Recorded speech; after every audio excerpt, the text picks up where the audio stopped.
Have you ever wondered how easy it is to influence someone's decisions without them even realizing it? Imagine this. You walk into a store and suddenly find yourself buying something you didn't even plan to purchase. Was that really your decision? Or was it subtly influenced by your surroundings or even a single word? Today we're diving into the fascinating and honestly unsettling world of psychological manipulation, exploring some tactics that are so covert you won't even realize they're happening. By the end of this video, you'll not only be more aware of these tricks, but also understand how to ethically use or defend against them in your own life.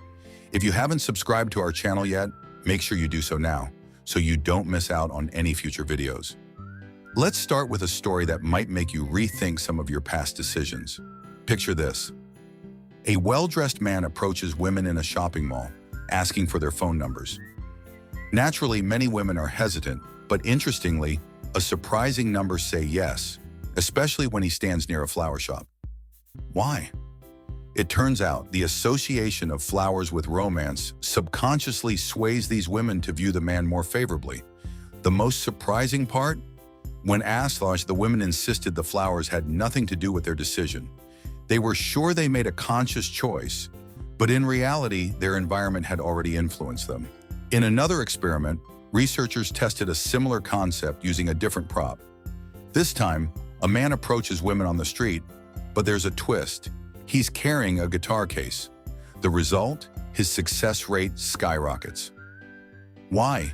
The guitar case subtly suggests that he's creative and artistic, qualities that many find attractive. Once again, the women believed they made a conscious choice, but in truth, the guitar case did the persuading for them. Now let's move into the business world, where these principles are not just used but optimized for profit. In a study with an online furniture store, researchers directed some customers to a web page with a background image of soft clouds, while others saw coins. What happened next was telling. The cloud background shoppers prioritized comfort in their purchases, while the coin background shoppers focused on price. The mere background image was enough to completely shift their purchasing decisions. Yet when asked, these customers were adamant that the background had no influence on them. The power of suggestion strikes again. But it's not just images that can sway us. Words are just as powerful. Consider this scenario. A salesperson struggling to sell a $75,000 product starts mentioning, almost as a joke, that obviously I can't charge you $1 million for this. Suddenly, his clients stop haggling over the price. Why? Because $75,000 now seems like a bargain compared to the exaggerated $1 million figure. It's a simple psychological trick called anchoring, and it works wonders. The clients felt they were making a rational decision, but they were actually manipulated by the context in which the price was presented. Let's dive deeper into how words can shape behavior. Imagine a situation where a marketer is struggling to get people to try a new energy drink. When he directly asks them to try it, many refuse. But when he first asks if they consider themselves adventurous, and most say yes, suddenly they're much more likely to try the drink. Why? Because once they've declared themselves adventurous, they feel compelled to act in a way that aligns with that self-image. This tactic is known as commitment and consistency, a powerful tool that can shape our behavior without us even realizing it. I experienced something similar myself. I was in a meeting with a banker, half listening as he described investment options that didn't really catch my interest. But then he said, "The next product I'm going to talk about is the one I would recommend to my own mother." Instantly, he had my full attention. That simple statement created a sense of unity between us. He wasn't just selling to a client, he was offering something he'd choose for his own family. This taps into the unity principle, where shared identities or values make us more likely to say yes. Now imagine the power of unity in a broader context. Warren Buffett, the legendary investor, once addressed concerns about his company's future by writing to shareholders, "I will tell you what I would say to my family today if they asked me about Berkshire's future."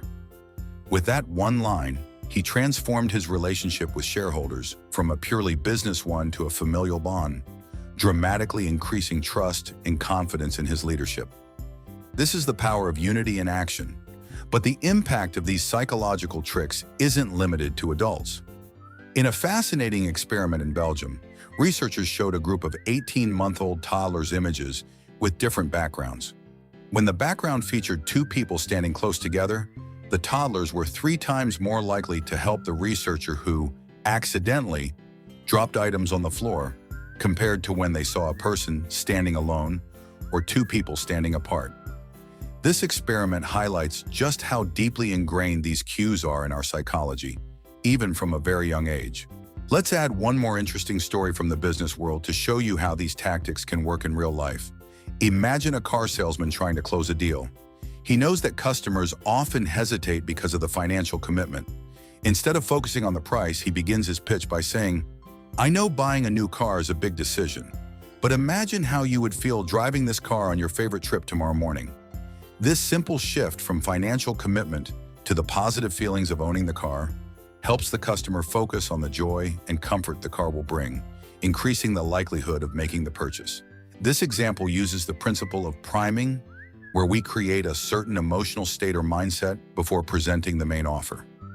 The idea is that if you can create a positive emotional association with the product before the client focuses on the price, you have a much better chance of success. These techniques are incredibly effective, but as we've mentioned, they must be used ethically. So how can you use these insights in your own life? Ethically, of course. Here are 7 practical tips. 1. Use the power of unity. If you're asking for a favor or trying to convince someone, highlight a shared identity or value. For instance, if you're a student raising funds, mention that you're also a student. It immediately creates a bond and increases the likelihood of cooperation. 2. Leverage commitment and consistency. Before making a request, get the other person to commit to something small that aligns with your goal. If they say yes to being adventurous, they're more likely to try something new. 3. Anchor their perception. When discussing price or any other measurable factor, mention a larger, unrealistic number first. This will make the actual number seem more reasonable. 4. Prepare the soil before planting the seed. Before delivering your main message, create the right mindset in your audience. If you need someone to be cooperative, remind them of a time they worked well with others. 5. Decorate your environment with intention. Surround yourself with images, words, and objects that reflect your goals. This subtle influence can keep you focused and motivated. 6. Use words to create unity. When asking for feedback, frame it as advice. This simple shift in wording makes people more inclined to help because they feel they're part of the process. 7. Timing is everything. If you're asking for something big, do it when your recent successes or positive actions are fresh in the other person's mind. But remember, these tactics should be used ethically. If you manipulate others for selfish reasons, it will eventually backfire, whether through damaged relationships or eroded trust. Moreover, you're not immune to these tactics yourself. The next time someone asks you for a favor after doing something nice for you, take a moment to consider if you genuinely want to help or if you're just feeling pressured to reciprocate. Ultimately, the goal here is twofold: to protect yourself from unwanted influence and to ethically guide others when necessary. By understanding these psychological principles, you can navigate your personal and professional life with greater awareness and integrity. If you found this video valuable, don't forget to subscribe to our channel, Mindset by Frankie. And if you're interested in discovering more fascinating psychological tricks and concepts, check out our summary of the book, Thinking Fast and Slow by Daniel Kahneman. There you'll learn more about how our thinking works and how we can make better decisions.